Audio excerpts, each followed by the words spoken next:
the reveling, and brought them to his lair. When morning came, the Thanes then knew the might of Grendel. Hrothgar was saddened, for this foe was not like any other feud or crime. For Thanes soon made their beds elsewhere for fear for Grendel's wrath. For 12 years he harassed Hrothgar, refusing tribute or any agreement for peace. Hiding among the moors, he ambushed the old and young relentlessly. The evil one rules over Heorot, such as Hrothgar, could no longer rule upon his throne, for none would approach the hall for fear of the creature. Living in misery, they may have though of worshipping as heathen temples. Without faith in God, men such as Slidings would offer without hope. So the son of Helfdin suffered in his days. Hygelac of the Geats heard of the wrath of Grendel, and his mightiest warriors set sail for Heorot with 14 brave warriors. By their second day at sea, the seafarers approached the cliffs of the headlands. They landed and thanked God for the safe journey.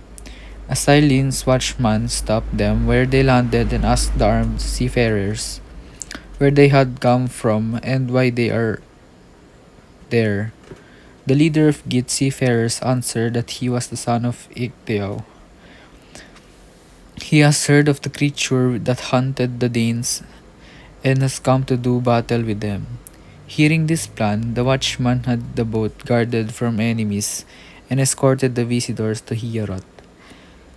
The palace gleams where it has been decorated with gold. With their destination in view, the watchman turns to his post. Arriving in Heorot, the travelers observed the decorated streets. Wulfgar stopped them to ask their business. The leader of the Geat seafarers is named Beowulf, and he sought an audience with Hrothgar. Beowulf met Hrothgar at the hall. As Wulfgar asked Hrothgar to speak with his armed men led by Beowulf the Geats, he was upon his throne. Their leader appeared to him a very strong warrior. Hrothgar remembered Beowulf and Icteo descended from the line of Hretel. From his messengers to the Geats, he has heard of Beowulf's strength of 30 men. This is good news for the war against Grendel, and they are given welcome to Danish land. Wulfgar want to tell of the news, and bid them leave their weapons aside to enter Heorot and meet with Hrothgar. Citing his recent defense of the Withers, where he defeated 5 giants, he came rid the bright Danes of Grendel. He will battle the creature unarmed and unarmored. If he should fail, there will be no need to bury his body, for Grendel would have devoured it. Yet if he was to fail, he asked the Danes to send his armor back to Hygelac, given to him by Hretel and made for her by Wayland. Now Grendel has brought hate and humiliation to the hall, and Hrothgar's band of warriors has diminished. Many a times over at night, warriors have attempted to defeat the creature only to find the walls covered with their blood in the morning. Now Hrothgar's retainers were fewer. They then sat down to feast. Unferth rose to challenge Beowulf in his attempt to save the Danes from Grendel. Unferth was filled with envy. He asked if he was the Beowulf who did contest with Breka, son of Binstan, for 7 days in the stormy winter sea, where Breka arrived in the land of Brandings. Beowulf rose to answer the drunken Unferth. He maintained that he had superior strength of the sea of endurance. As children, he and Breka dared to risk their lives together in the sea. With only a sword for defense against the whalefish, they swam together for 5 days. Thin flood drove them apart, and the sea finishes began to attach. A creature grabbed Beowulf and dragged him to the bottom, where it was killed with a stroke of the sword.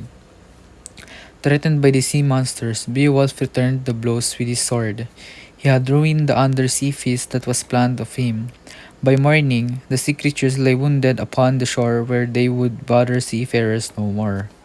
That night, he had killed some 9 sea monsters, and the tide had brought him to the land of fiends. With that, Hrothgar, the jewel giver, was happy with Beowulf's strength and courage, as well as commitment to his task.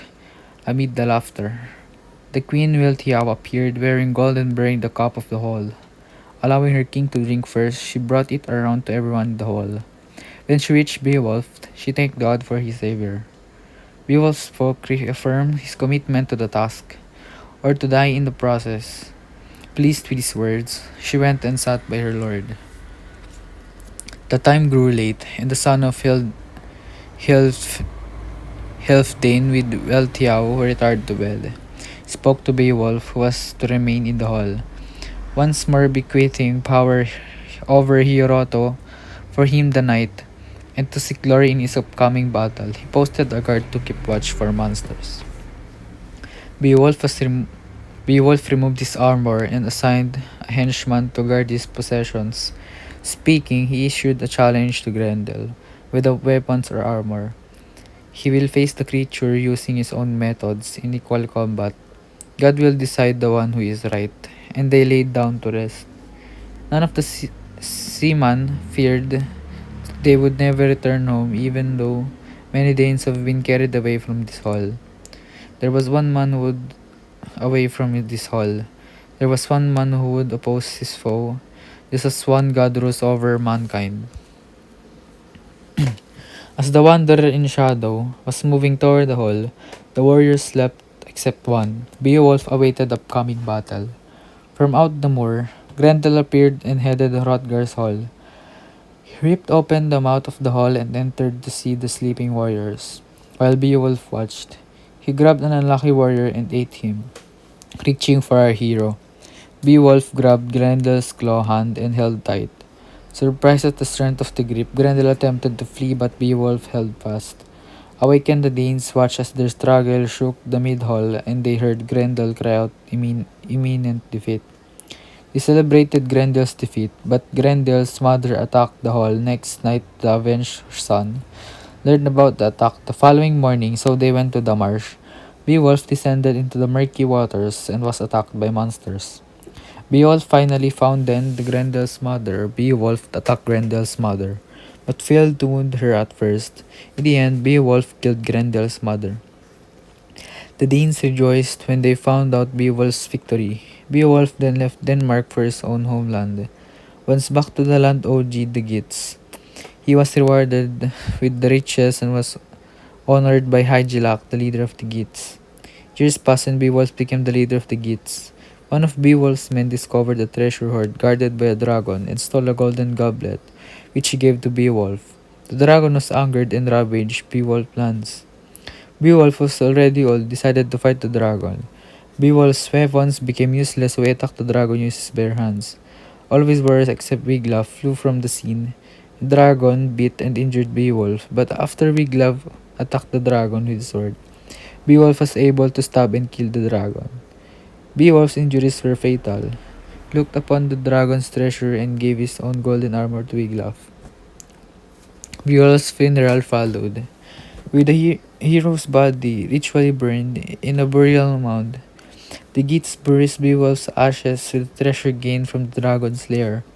The poem ended with the Geats mourning the death of their great leader. And here are the reference of the story.